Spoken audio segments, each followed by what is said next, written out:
2015 was probably the most frustrating year of my investment career. I've lived through a variety of emerging market crises. As we look back on 2015, one thing that stands out is it was a year of two kind of markets. First half of the year was, people were fairly optimistic. Second half of the year, everything fell apart.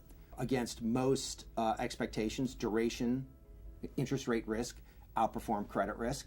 But as we look at the credit markets, it's actually interesting. The theme there is one of dispersion of returns.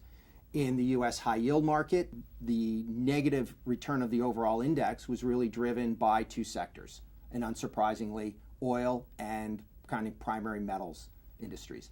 They really drove down the market. The rest of the market, most of the sectors had small positive returns. Looking forward in the global bond markets, first of all, we think as we look at the market, yields have risen quite a bit in the U.S. high yield market and globally. So investors are being compensated for this heightened risk, which is an important thing for them always to think about. Am I being compensated for the current risk in the market?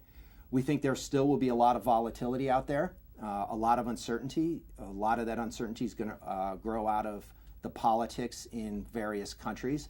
But we think if investors have the appropriate time frame, you're not investing for the next 2 to 3 months, but if you are investing for the next 3 to 5 years, investing in the high yield markets today presents some interesting opportunities. We get asked the question all the time about the default rate in the high yield market. And yes, defaults this year will be higher than we've seen in the past.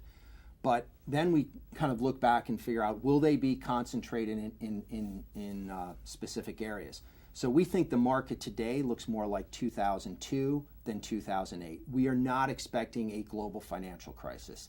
What we are considering, what we think is going on is more of a normal credit cycle that's taking place. And those sectors or those economies and those companies that built up too much debt over the last few years in a period of quantitative easing in the United States could come under strain in trying to service those debts.